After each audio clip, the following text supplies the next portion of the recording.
Hi అండి, welcome to my channel. ఈరోజు వీడియోలో ఫాస్ట్గా ఒక విషయం చెప్తామనుకుంటున్నానండి.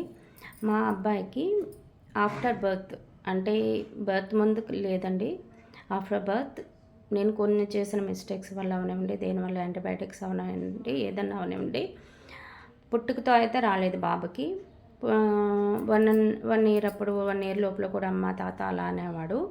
తర్వాత 2 ఇయర్స్ తర్వాత మాకు తెలిసింది బాబు ప్రాబ్లం ఉంది అని, 2.5 ఇయర్స్ టైంలో. సో అప్పటి నుంచి బాబు విషయంలో ఏం జరిగింది ఏంటి, నేను ఎలా చేశాను అలా చెప్తూ కొంచెం మోటివేట్ చేస్తూ వీడియోస్ చేస్తున్నానండి. అంతేగాని ఆటిజం బై బర్త్తో వచ్చిన వాళ్ళ గురించి అయితే నాకు అసలు తెలియదు. నిజం చెప్పాలంటే బై బర్త్ ఆటిజం వచ్చిందని కూడా ఈ మధ్యనే నాకు తెలిసిందనమాట. సో మీరెవరు కూడా దాన్ని మనసులో పెట్టుకోవద్దండి. ఇది బై బర్త్ వచ్చింది, మేమేమే మిస్టేక్స్ చేయలేదు మీలాగా అంటున్నారు. నేను వాళ్ళనైతే మనసులో మామూలుగా నా ఉద్దేశం అది కాదు. ఎవరిని కూడా ఇబ్బంది పెట్టాలి, బాధ పెట్టాలని అయితే కాదండి. నేను ప్రతి వీడియోలో ఇలానే చెప్తున్నాను.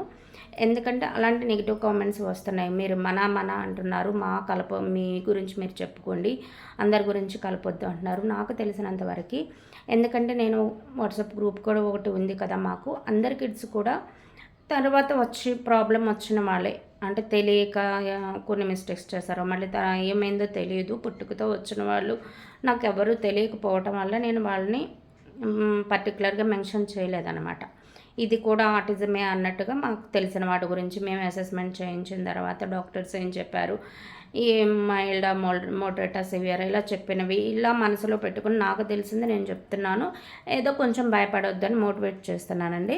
మీరైతే మామూలుగా నా పుట్టుకతో వచ్చిన వాళ్ళ గురించి అయితే నేను అసలు ఎప్పుడు నాకు తెలియదు. నిజం చెప్పాలంటే నా స్టడీ అక్కడి వరకు వెళ్ళలేదండి. నేను ఇప్పుడే సైకాలజీ చేస్తున్నాను, ఇప్పుడే స్టార్టింగ్లో ఉన్నాను. 10 డేస్ కూడా స్టార్ట్ అయిన కోర్సు 10 డేస్ కూడా అవ్వటం లేదు. సో దాని గురించి నాకు ఏం తెలియదండి. అయితే ఈరోజు టాపిక్ ఏంటంటే, లాస్ట్ టైం 2-3 మెంబర్స్ లాస్ట్ చేసిన వీడియో గురించి డౌట్స్ అడిగారు.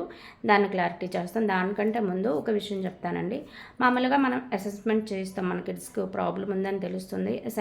అసెస్మెంట్ చేయించిన తర్వాత వాళ్ళు చెప్తారు. అందరం ఆ టైంలో డిసప్పాయింట్ అవ్వటం, బాధపడటం కామనే. కానీ ఎంత తొందరగా యాక్సెప్ట్ చేస్తే అంత మంచిది మనకి. లేట్ అయ్యే కొద్దీ బాగా లేట్ అయిపోతుంది, వాళ్ళకి చెప్పడం కూడా ప్రాబ్లం అయిపోతుంది. అందుకని కొంచెం యాక్సెప్ట్ చేయాలి. అదైతే ఖచ్చితంగా చేయాల్సిందే, తప్పదు. చేయకపోతే మనకి ఇంకా అలానే ఉంటాడు. మనం యాక్సెప్ట్ చేసి తర్వాత ఏదో ఒకటి చెప్తేనే వాడు ముందుకు తీసుకెళ్ళాలన్నమాట. అందుకని ఫస్ట్ నేను ఎప్పుడు చెప్పే వర్డ్ అయినా మళ్ళీ చెప్పదలుచుకున్నాను. ఎందుకంటే ఎవరికైనా సరే లో అవ్వటం కామన్. ఎందుకంటే మన కిడ్స్ ఒకరోజు మంచిగా ఉంటారు, నార్మల్గా మనం చెప్పినవన్నీ చేస్తూ ఉంటారు. ఒక్కొక్క రోజు ఎలా ఉంటారు, బాగా హైపర్ ఉండటము, వాళ్ళకున్న బిహేవియర్ ఇష్యూస్ చూపించడం. మన ఇంటికి ఎవరైనా వచ్చినప్పుడు వాళ్ళ ముందు వీడికి కొన్ని నచ్చదు కదా, ఎవరైనా వస్తే పిల్లలు తొందరగా అడ్జస్ట్ అవ్వరు కదా, వాళ్ళ దగ్గర ఒకటి చేయటం, అప్పుడు మనం బాధపడటం అట్లా జరుగుతుంది కదా. అప్పుడు బాధపడాల్సిన అవసరం లేదు. ముందు మనం యాక్సెప్ట్ చేసామనుకోండి, ఆల్రెడీ మనకు తెలుసు బాబుకి కిడ్కి ప్రాబ్లం ఉంది. సో వీడికి వాళ్ళకి చెప్పదలుచుకుంటే చెప్తాము, ఏం లేదులండి కొంచెం అల్లరి ఎక్కువ, ఇది ఏదో ఒకటి చెప్పుకుంటాం, అయిపోతుంది. వాళ్ళు వెళ్ళిపోయిన తర్వాత ఏంటి, అందరూ చేసే పని వాళ్ళ పిల్లలతో కంపేర్ చేసుకుని, చిన్నపిల్లలైనా పెద్ద పిల్లలైనా, అరే చూడండి వాళ్ళ ఫస్ట్ బేబీ ఏజ్ ఉంది, సెకండ్ బేబీకి కూడా మాటలు వచ్చేస్తున్నాయి, ఇలాంటి బాధలు అన్నమాట. ఇలా పెట్టుకుని బాధపడుతూ ఉంటాం. ఒకటి మనకు అర్థమవుతుంది, బాబుకి ప్రాబ్లం అయితే, మన కిడ్కి ప్రాబ్లం అయితే ఉంది, మనం వర్కౌట్ చేస్తే ఎంతో కొంత. నేను 100% అని కూడా చెప్పట్లేదండి. నా కిడ్ 100% అయిపోయాడు, మీ కిడ్స్ కూడా అయిపోతారు, మీరు చేయండి అని ఎవరికి ఏమీ ఆశలు కల్పించట్లేదు. కానీ స్ట్రాంగ్గా ఉండండి, మంచిగా చేసుకోండి. కనీసం వాళ్ళ నీడ్స్ వాడైనా తెలుసుకుంటారు. స్కూల్లోకి వెళ్ళినా సరే, బయటికి వెళ్ళినా సరే కొంచెం నార్మల్గా ఉంటారు. మనం చేస్తే ఇలా చేస్తే, నేను ఇలా చేశాను, ఇంట్లో బాబుకి ఫిజికల్ యాక్టివిటీస్ ఇలా చేయించాను, అకాడమిక్ పరంగా ఇలా చేయించాను, బయటికి తీసుకువెళ్ళినప్పుడు ఇలా చేయించాను అని చెప్తున్నాను. కొంతమంది దీంట్లో కూడా నెగిటివ్గా చూస్తున్నారు. నేను నెగిటివ్గా చెప్పడం కోసం కాదండి, ఎవరొకరికి ఎంతో కొంత కొంచెం మెంటల్గా డిస్టర్బ్ అయిన వాళ్ళకి కొంచెం ఇంప్రూవ్ వాళ్ళు మంచిగా చేసుకోవచ్చు అని. మా వాడు ఉన్నాడు, కొంచెం మాట్లాడుతున్నాడు, మంచిగా చదువుకుంటున్నాడు, వాళ్ళ అబ్బాయి బాగానే ఉన్నాడు కదా, మనము చేస్తే ఎంతో కొంత ఇంప్రూవ్మెంట్ అవుతుంది కదా అన్నట్టుగా చేసుకుంటారని ఇవన్నీ చెప్తున్నానండి. అయితే లాస్ట్ వీడియోలో ఏం చెప్పానంటే, నేను యూకేజీ ఫస్ట్ క్లాస్లో ఉన్నప్పుడు మేడం కొడతారు, తిడతారు, హోంవర్క్ చేయాలి, చదవాలి అన్న ఆలోచన అసలు కిడ్కి ఎలా వచ్చింది అని అడిగారు. ఎలా వచ్చింది అంటే ఆ విషయం దాంట్లో నేనైతే కొంచెం తక్కువగానేనండి వాళ్ళు తీసుకున్నాను. వాడి పక్కన ఆ స్కూల్లో పనిచేసే ఆయమ్మ కూతురు కూర్చునేది. తన పేరు రాణి. చెర్రీ అంటే చాలా ఇష్టపడేది. ఎందుకు ఇష్టపడేది, నాకు ఎక్స్ట్రా వర్క్ ఉన్నప్పుడు వాళ్ళ మమ్మీని నేను ఇంటికి వర్క్ కోసం పిలిచేదాన్ని. తను చేయటానికి వచ్చినప్పుడు ఈ పిల్లకి నేను బిస్కెట్స్ అని, చాక్లెట్స్ అని, ఏవో ఒకటి తనకి బట్టలని, బుక్స్కి డబ్బులు ఏమన్నా లేకపోయినా చెర్రీవి, పెయింటింగ్వి, లేకపోతే డ్రాయింగ్ బుక్స్ ఏమన్నా ఉన్నా సరే ప్రతిదీ తను ఏది ఇష్టపడినా సరే వద్దు కాదు అనకుండా ఇచ్చేదాన్ని. అందుకు చెర్రీ అంటే బాగా ఇంట్రెస్ట్ పెట్టేది. సో తనని కూడా నేను చెప్పి ఉంచేదాన్ని, చెర్రీ హోంవర్క్ చేసేలాగా చూడు, వినేలాగా చూడు, పక్కన డైవర్ట్ అయిపోతుంటే మేడం ఏదైనా ఎక్స్ప్లెయిన్ చేస్తున్నప్పుడు డైవర్ట్ అవుతున్నాడు అనుకో, చెర్రీ చూడు ఆ మేడం అది చెప్తున్నారని హోంవర్క్ చేయమను అట్లా చెప్పు. అట్లా చెప్పడం వలన తనకి నిజం చెప్పాలంటే ఆ పిల్ల మేము ఆ స్కూల్లో ఉన్నప్పుడు 2 years చదివాడు చెర్రీ ఆ స్కూల్లో. ఆ 2 yearsలో ఆ పిల్లకి నేను దాదాపు 10,000 ఫీజు కూడా కట్టానండి వాళ్ళమ్మ. అంటే ఆ స్కూల్లో పనిచేసే వాళ్ళకి హాఫ్ ఫీజేనమాట. అయినా కూడా తను కట్టలేకపోతున్నానని బాధపడుతుంటే నేను 10,000 వరకు తనకు పేమెంట్ కూడా చేయటం వలన వాళ్ళ అమ్మ కూడా చెప్పేది, శ్రీచరణ్ చూస్తూ ఉండు, వర్క్ చేసేలాగా ఉండు, మాట్లాడేలా ఉండు, అందరి పిల్లలతో మాట్లాడిపిస్తూ ఉండు అని వాళ్ళ అమ్మ కూడా చెప్పటం వలన తను చెప్తూ తనకి ఎక్స్ప్లెయిన్ చేసే అప్పుడు చెర్రీకి తను ఎక్స్ప్లెయిన్ చేసేదన్నమాట. ఆ విధంగా తనకి హోంవర్క్ చేసుకోవాలి, మేడం తిడతారు అన్న భయం వచ్చింది, తను నేర్పించింది అది. సో అక్కడ మనీ ఇంపార్టెంట్ కాదు, తనకంటూ ఒకటి తెలిసింది అనేది మాత్రమే కదా. అలా అయిందనమాట. తర్వాత ఇంకో విషయం చెప్పదలుచుకున్నానండి. కిడ్స్ ఏజ్ పెరిగే కొద్దీ ఎవరికైనా భయమే. అమ్మో 7 years వచ్చేస్తున్నాయి, 8 years వచ్చేస్తున్నాయి, 9 years వచ్చేస్తున్నాయి, నెక్స్ట్ ఎలా ఉంటాడో ఏంటో, ఇంకా మాటలు రావట్లేదు, ఇంకా బిహేవియర్ ఇష్యూస్ పోవట్లేదు అనేది ఎవరైనా భయపడాల్సిందే. ఎందుకంటే నేను కూడా ఆ స్టేజ్ నుంచే వచ్చాను కాబట్టి భయపడాల్సిన అవసరం లేదు. అసలు భయపడితే మెయిన్ ఏం చేయలేం. నేను కూడా భయపడటం వల్ల నాకు హెల్త్ ఇష్యూస్ చాలా వచ్చాయి.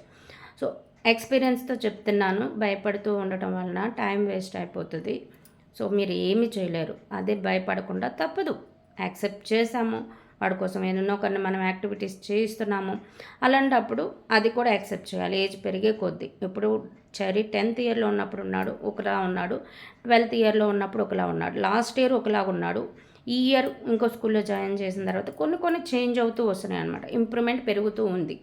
అలాగే నార్మల్ కిడ్తో కంపేర్ చేస్తే కనుక ఎక్కడో చోట లో కనిపిస్తాడండి, ఏదో ఒక విషయంలో లో కనిపిస్తాడు. ఎందుకంటే వీడికి చాలా వరకు ఇష్టం ఉండదు యాక్టివిటీస్, మెయిన్ అసలు యాక్టివిటీస్ జోలికి వెళ్ళడు, ఇష్టం ఉండదు. ఎందుకంటే మనం బాగా చేయించి ఉండటం వల్ల ఏమో వాడికి బోర్ అనిపించేసింది ఏమో. స్కూల్లో ఒక డ్రాయింగ్ చేయడు, మళ్ళీ ఏదైనా ఆర్ట్స్ ఏమైనా చెప్తే చేయడు, డ్యాన్సింగ్ చేయడు, మెయిన్ అది ఒకటి. వాళ్ళ నుంచి మ్యూజిక్ మేడం దగ్గర నుంచి ఎప్పుడు కంప్లైంట్స్ వస్తూనే ఉంటాయి, అసలు సపోర్ట్ చేయట్లేదు మేడం, మేము ఎలా చేయించాలి అని. అదొకటి. ఏదన్నా డ్రమ్ అలాంటివి డ్రమ్ ప్రాక్టీస్ చేయిస్తుంటారు, ఆ ఒకటి చేయడు. మళ్ళీ గేమ్స్లో కొన్ని సెలెక్టెడ్ గేమ్సే ఉంటాయి, అన్ని గేమ్స్కి పాట వేయడానికి ఇష్టం ఉండదు. సో అలా కంపేర్ చేసుకుంటే కనుక నార్మల్ కిడ్తో చేసుకుంటే ఇష్యూస్ ఉంటాయి, కానీ నార్మల్గా చూస్తే ఏ ప్రాబ్లమ్స్ ఉండవు. అట్లా మా అబ్బాయిని చూసి మీరు కూడా చేసుకోండి అని చెప్తున్నాను.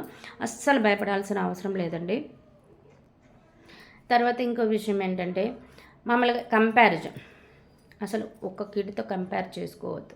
నాకు కిడ్ని కానీ ఇప్పుడు కంపేర్ చేశానంటే 2nd క్లాస్లో ఉన్న కిడ్తో కంపేర్ చేసుకున్న ఏవో ఒక ఇష్యూస్ కనిపిస్తూ ఉంటాయి. అది అసలు కంపేర్ చేయకుండా వాడిలో చూడండి చాలా మంచిగా కనిపిస్తాడు. ఎందుకంటే ఒకప్పుడు మాటలు రాని పిల్లవాడు, ఎన్నో బిహేవియర్ ఇష్యూస్ ఉన్న పిల్లవాడు ఒక నార్మల్ కిడ్ వెళ్ళే స్కూల్కి వెళ్తూ వాడితో పాటు పర్సంటేజ్ తెచ్చుకుంటూ చదువుతున్నాడంటే అది ఎంత చెప్పుకోదగ్గ విషయమే కదా. అందుకు అలా చెప్తున్నాను, కానీ నేను ఏ విధంగానూ గొప్పలు చెప్పాలని కాదు, ప్లీజ్ అర్థం చేసుకోండి. మంచిగా ప్రాక్టీస్ చేయండి. మెయిన్ బ్రెయిన్లో ఒకటి ఫిక్స్ అవ్వాలి, మెంటల్గా డిస్టర్బ్ అవ్వద్దు, మళ్ళీ పిల్లలతో కంపారిజన్ చేయొద్దు. మెయిన్ అది, పిల్లలతో కంపేర్ చేస్తే కనుక ప్రతిరోజు మనకు బాధేనండి, అసలు వీళ్ళ మీద ప్రాక్టీస్ చేయించలేము. ఇంకో విషయం ఏంటంటే చెర్రీకి మాటలు రాకముందు ఏదైనా అడగాలి అంటే ఎలా అడిగేవాడు, మీకు వచ్చి ఏ విధంగా అది కావాలి, ఇన్ కేస్ వాటర్ కావాలి, మిల్క్ కావాలి, లేకపోతే ఏదైనా బిస్కెట్ కావాలి, ఏదైనా చాక్లెట్ కావాలంటే ఎలా అడిగేవాడు అని నన్ను ఒకరు అడిగారు. వాడు నిజం చెప్పాలంటే 5th year వరకు నన్ను ఏమీ అడగలేదు. 3rd yearలో స్టార్ట్ చేశాను, 5th year వరకు వెళ్తూ ఉంది, ప్రాక్టీస్ చేస్తూ ఉన్నాను కదా, అప్పటి వరకు వాడు ఏం అడగలేదు. వచ్చి బిస్కెట్ ప్యాకెట్ ఇన్ కేస్ చూశాడు అంటే తీసేసుకుని తినేయటమో, లేకపోతే తీసుకొచ్చి నాకు ఇచ్చి ఓపెన్ చేయమనటమో. వాటర్ కావాలంటే వాటర్ బాటిల్ వాడికి దాదాపు 6 ఇయర్స్ వరకు పాల డబ్బాతోనే వాటర్ తాగేవాడు. ఆ పాల డబ్బా తీసుకొచ్చి నాకు ఇవ్వటమో, లేకపోతే చూపించటం తీసుకువెళ్ళి, అంతేనే కానీ స్పెషల్గా ఏం చేయలేదు. అందరి కిడ్స్ లాగానే వేడి చేశాడు. తర్వాత మాటలొచ్చిన తర్వాత వాటర్ అమ్మ ఇట్లా చూపించేవాడు అన్నానికి. నేను ఫుడ్ తింటావా, ఆమె తింటావా అని ఇట్లా చూపించేదాన్ని చెర్రీకి. అట్లా అనేవాడు. ప్రతి దానికి ఫ్రూట్ కావాలన్నా ఎట్లా అంటావు వచ్చేవాడు ఒక్కొక్కసారి. ఏం కావాలి ఇప్పుడే కదా అన్నం తిన్నావు అంటే లేదు అని ఇంకా ఆ ఫ్రూట్స్ అవన్నీ అక్కడే కిచెన్లోనే ఉంటాయి కదా, ఫింగర్ పాయింట్ అవుట్ చేయించేవాడు అనమాట. అది కావాలి ఇది కావాలి అని అట్లా. అలానే కానీ ప్రత్యేకంగా అప్పుడంటే నాకేం తెలియదండి నిజం చెప్పాలంటే, ఏదో అలా వెళ్ళిపోయింది అనమాట ఫ్లోలో. ఇప్పుడైతే మన వాళ్ళు కొంచెం డిస్కషన్స్ చేసుకుంటూ ఉంటారు. ఓహో నేను అలా చేశాను కదా అలాగా అనుకుంటూ ఉంటాను. సో మీరు మాత్రం స్ట్రాంగ్గా ఉండండి, మంచిగా చేసుకోండి, భయపడొద్దండి ముందు. అసలు దేనికి భయపడాల్సిన అవసరం లేదు. 1 ఇయర్ పెరుగుతుంది అంతే, అంతకంటే వేరే ఏమీ కాదు. స్ట్రాంగ్గా ఉండి మంచిగా చేసుకోండి, అంతా సెట్ అయిపోతుంది. Thank you so much. Bye bye.